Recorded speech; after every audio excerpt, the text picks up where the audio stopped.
Assalamu alaikum urmatlı Tezkavar kanalının körücülері, kadırman biznesmenler, jana işgeriler, salamatsızlarбы? Biz uçurda Ordolu Oş şaharındayız. Oştoğu Zaynabidinova kiçi rayonunda, taqtab aytkanda bazarga жақын жерде ижараға бериле турган бизнес имарат бар екен туғандар. Жолдун оң тарабындагы мынау сиздер көрүп турган 3 кабаттуу имарат ижараға берилип атат туғандар. Егер сиздер мына ушул имаратты ижараға алып, бизнесибизди ушул жерде жүргүзөбүз десеңиздер, анда экрандагы телефон номерларга чалып байланышасыздар. Мен азыр имараттын 1-чи кабатын, 2-чи кабатын, 3-чү кабатын айланасын, жанында нарагында дагы 10 тонналык контейнерден 3-өө бар экен, алар дагы ижарага берилет экен тугандар. Аны дагы көрсөтүп чыгам. Андыктан бизден ушул чыгарылышты аягына чейин көрүп туруңуздар. Биз азыр Зайнабидиновадабыз, базардын кире беришинде. Бул жерде мына Зайнабидиновадагы көрүп турасыздар айлампа, бул жакта Палван сарай. Бул жакта болсо ушу Кыргызстан проспектисинен түз центральный мечиттен ылдый түшүп келесиздер. Түшүп келгенде Круговойдун эле оң жагында болуп калат. Ун базардын жанында тугандар. Ун базар бар го, ошону билесиздерби? Ун базар бул жерде, ушул ун базардын эле арка тарабы болуп калат. Ушул имарат сатууга коюлуп жатат тугандар. Айланасы бүт тосулуп тур. Өзүнүн мына кире бериши бар экен тугандар, көрүп турасыздар.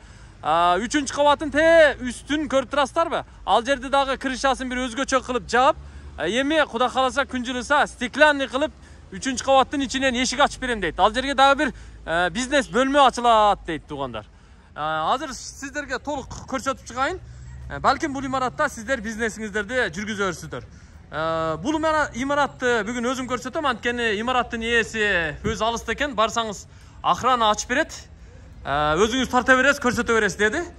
Кирип келдик. Бул жактарында да ушу бош орундуктар бар экен контейнерлердин аркасында. Бул жагында деле ошондой орундуктар бар экен. Тиги бурчтагы эшиктен ар жагына айланып ушу уборный тарапка өтсө да болот экен. Мына бул эки жагында тепкичтер турат. 2-чү, 3-чү кабаттарга ушул эки тараптуу тепкичтен айланып чыкса болот экен тугандар. Ал эми 1-чи кабатка мына ушул эшиктен кире берет экенбиз. Келгенде эле бул жакта сол жакта, анан оң жакта эки кичинекей канасы бар экен. Азыр күзөтчү ушул оң жактагы канасында экен. Бул 1-чи кабаттын негизги эшиги. Мына мен кирип келдим. Бисмиллахир-рахманир-рахим. Мына көрүп турасыздарбы? Бул имараттын ички аянты аябай кенен экен тугандар. Көрдүңүздөрбү? Мен жалпы 3 этаж имараттын аянтын айтып коеюн, 500 метр квадратка жакын экен. Бөлүп айта турган болсок, биринчи мына ушул сиздер көрүп турган кабаты 200 квадрат экен тугандар. 200 квадрат. 200 квадрат. Муну эми бизнестин каалаган багытына иштетсеңиздер болот. Полун көрүп турасыздар, жанагы эски жылтырак полдон көрүп турасыздар. Муну эми кааласаңыздар жылуулап алсаңыздар болот. Мына жагында бир 4 терезеси бар экен. Жарыктары бүт коюлган. Анан аппак болуп көрүп турасыздар, краскаланган. Сиздердин иштетишиңиздерге бул жер даяр тугандар. Көрдүңүздөрбү? Мына төр жагына өтөлү, бул жактан эки эшиктен киргенде бул жакта дагы кичинекей бөлмөлөр бар экен. Аны дагы көрүп коюңуздар. Бул жагы өзүнчө бир кабинет. Мына көрүп турасыздар, суулары кириптир. Бул кабинетти дагы атайын краскалап коюптур. Электр тогу да кирген. Анан трехфаскасы бар экен тугандар. Трехфаскасы бар экен. Эгер сиздер трехфаска керек десеңиздер, ал жагындагы пайдаланасыздар. Бул жакта бир санузел бар экен, атайын суу кириптир, канализацияга туташтыр. Ал эми мына жерде дагы бир чакан бөлмөсү бар экен. Бул бөлмөгө эми сиздер бир кабинет же склад кылып уюштуруп аласыздар тугандар, көрүп турасыздарбы? Бул жакта аркасына чыга турган дагы бир черный ход бар дейт. Мындан аркага чыга турган болсок, бул жерде дагы орундук бар экен. Мына көрдүңүздөрбү тугандар? Көрүп турасыздарбы? Жанагы биз айтып аткан ижарага бериле турган 10 тонналык ун базардын жанындагы контейнер, ушул контейнерлер экен. Булар дагы ижарага берилет дейт. Айына негизи 10 000 сомдон ижарага берилет экен ар бири. Биринчи 3 айга 8 000ден кылып беребиз, анан 3 айдан кийин 4-чү айдан баштап 10 000ден төлөй берет деди. Мен сыртына базар жака чыгып, аягында көрсөтөм. Мына трехфаска атайын тартылып келиниптир. Бул жерге ушу шиттерин коюп жасап коюптур. Бул жерде болсо черный ход, 2-чи кабаттын лестницасы бар экен, черный ход тугандар. Анан мына ал жагында уборный. Бул жактан эгер банктарга, дагы бир башка багыттарга алып калса, мына домдор жактан келип, мына жака унааны коюп, бул жерде калиткасы бар экен, ошол жерден инкассация кирип чыкса да болот дейт. Балким бул жагындагы караштырып көрөсүздөр тугандар. Эми кайра имараттын ичине киребиз. Мен сиздерге азыр бүт көрсөтүп койдум биринчи кабатта. Эми экинчи кабатка чыгабыз. Жанагы эле экинчи эшик, мына бул эшик, бул эшиктен дагы кирип көрүңүздөр, мына. Көрдүңүздөрбү? Кааласаңыздар бул эшиктен киресиздер, кааласаңыздар наркы эшиктен киресиздер. Кыскасы муну эми бөлүп иштете бересиздер. Так айтканда ушул биринчи кабат 200 квадрат чыгат экен.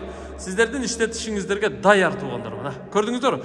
Муну эми кааласаңыздар ушу бизнес компанияларга иштетиңиздер. Кааласаңыздар бир медицинский центр кылыңыздар. Кааласаңыздар чоң бир магазин кылыңыздар. Кааласаңыздар дагы бир башка нерсе кылыңыздар. Не кылса да жараша берет туугандар. Суу, свет, канализация бүт бар экен. Балким муну бир кафе кыласыздар, көрөсүздөр да. Мен кайра сыртка чыктым, экинчи кабатты сиздерге көрсөтүп коеюн туугандар. Анан 3кө да чыгабыз. Мына чыгып баратканда лестницанын үстүн бүт мынандай жашыл поликарбонат менен жаап коюптур. Анан зданиянын сыртын сиздерге даяр кылып мына боеп фасадты бүтүрүп койгон туугандар. Экинчи кабатка чыкканда мына бул жерде дагы кичинекей бөлмөсү бар экен, бул склад дейт. Муну дагы пайдаланасыздар. Бул жагыда деле ошондой чаккан бөлмөсү бар экен, бул да склад экен туугандар. Экинчи кабатка чыктык, мынакей туугандар. Көрдүңүздөрбү? Экинчи кабаттагы жана биринчи кабаттагыдай эле чоң. Аябай чоң. Экинчи кабаттын бул жагындагы эки чоң терезеси сплошной чоң терезеден экен. Анан ээси айтты, туугандар, ушул нерсени да эске алып коюңуздар. Эгер медицинский центрге же бизнестин бир башка багытына алып, экинчи кабатты же биринчи кабатты ушу кана кылып кабинеттерге бөлсө, ага деле уруксат беребиз. Анан эми ижара акынын эсебинен нарак бераган бир сүйлөшүп алабыз деди. Балким медицинский центр кылсаңыздар муну палата кылып бөлүш керек болот да. Ошондойдо мисалы карап мына ригилден, тумбадан карап кабинеттерге бөлүштүрсөңүздөр болот. Экинчи кабаттын турушу ушул, көрүп турасыздар. Асты полуна линолеум төшөлүп, жылууланыптыр. Анан жарыктар коюлган, көрүп турасыздар. Кенен аянт. Биринчи кабат 200 квадрат болсо, экинчи кабаты 160 метр квадрат экен. Мына ал жагында бир бөлмөсү бар экен, ал ижарага берилбейт дейт. Ал жак ушу өзүбүздүн бир складыбыз же кабинетибиз дейт. Ал жагы кыскасы берилбейт экен. Үчүнчү кабатка мына жердеги тепкичтен жогору чыгат экенбиз туугандар. Мына. Үчүнчү кабатка дагы биротоло чыгып көрүп коюңуздар. Үчүнчү кабатка чыгып келе жатабыз. Үчүнчү кабатка ушул экинчи кабат аркылуу чыгат экенбиз. Өзүнчө ход жок туугандар. Мына.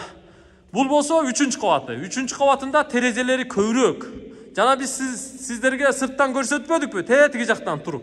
Мына ал жерде дагы атайын стеклянный бир бөлмө кылабыз деп, крышасын кооздоп, жасап, даярдап коюптур. Кудай буйрса, стеклянный тосмо кыла турган болсо, анда мына ал жерден эшик ачат экен дагы.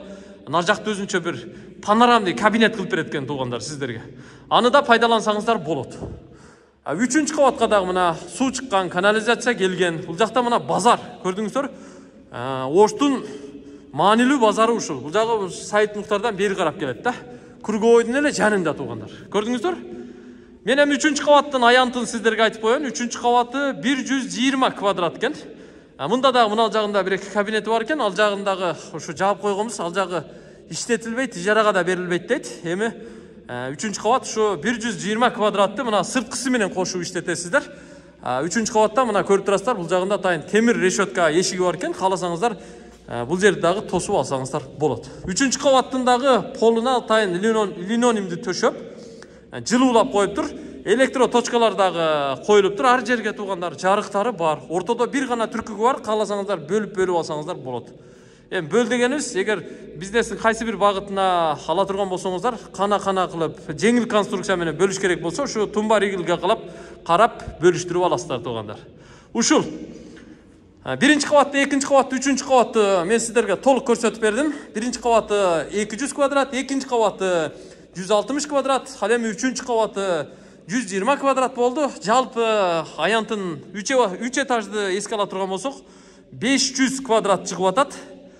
Бөлүп бересиңерби деп сурадым.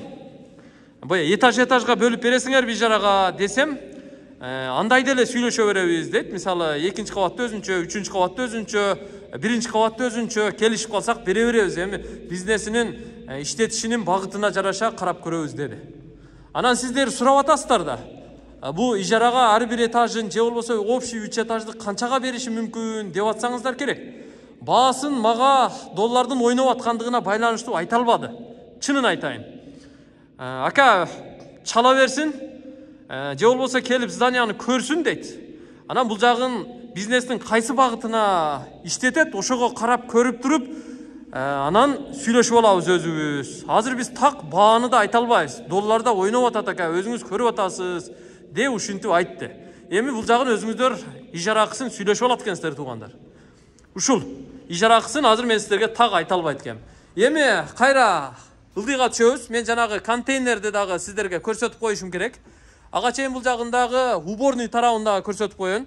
Анан бул жерде көрүп турасыздар, мына сырткы решетка тосмого чейин дагы имараттын алдында мына аянт, брусчатка басылган аянт кенен. Балким бул жерде дагы сиздер пайдаланасыздар туугандар. Мына жагында атайын лестницасы бар экен, персоналдар үчүн. Бул жерде уборный курулуп тур. Сырткы ажаткан экен. Мына лестница менен чыгып, бул жерде уборный бар экен. Ошо уборныйга кирип чыксаңыздар болот экен. Анан түз нары жакта баягы биз айткан, эгер банкка ала турган болсо, инкассация келе турган атайын ход бар экен. Ал жактан балким товар алып кирсеңиздер болот складка. Ошентип көрөсүздөр да. Анан имараттын бул жагы мына көрүп турасыздар. Анан камера наблюдениялары дагы бир 3-4 точкага коюлуп туруп. Мына жерде дагы турат бирөө тиги жакта турат. Кыскасы айландырып камера наблюденияны коюп тур туугандар. Ушул имарат негизи иштете турган жакшы имарат. Эми муну канчалык деңгээлде сиздер алып иштетесиздер, бизнес планыңыздарга жараша карап көрүп чечесиздер. Экранда ээсинин телефон номуру жазылып турат. Мен бардай болгондой сиздерге көрсөттүм. Азыр чыгып бул жактагы контейнерди дагы көрсөтүп коеюн. 3 контейнер бар. Аларды сиздер 10 000 сомдон айына, биринчи 3 айга 8 000 сомдон алат экенсиздер. Ал үчүн кайра эле мына бул Ун базардын жанына чыгабыз. Мына жерге келип оңго бурулсак Ун базардын катарында ушул 3 контейнер, 10 тонналык контейнерлер бар экен туугандар. Мына мен жакындап келе жатам. Нарагыраакка бара берели. Төрдө экен, имараттын аркасында жайгашкан. Азыр ошол 3 катар турган контейнерди дагы мен сиздерге даана көрсөтүп берем, ошону ала бересиздер. Жакындап келе жатабыз. Мына 2 столбанын жанында экен, ушул 3 контейнер туугандар, жана аркасынан көрдүңүздөр. Буларды айына биринчи 3 айга 8 000 сомдон аласыздар. Мына биринчи контейнер, экинчи контейнер, бул болсо 3-чү контейнер. Кыскасы ушул 3 контейнер өзүнчө берилет. Буларды эми бөлүп бир-бирден ала бересиздер, иштете бересиздер. Ушул туугандар, эми сиздер бизнесменсиздер, сиздер ишкерисиздер, бизнес баштоочусуздар. Сиздерге Аллах таалам күч кубат берсин, ийгилик берсин туугандар. Имаратты калагандар имаратты алсын ижарага, анан контейнерди алгандар контейнерди алсын ижарага. Мөөнөтүн узак мөөнөткө беребиз дейт. Аны эми келишип аласыздар.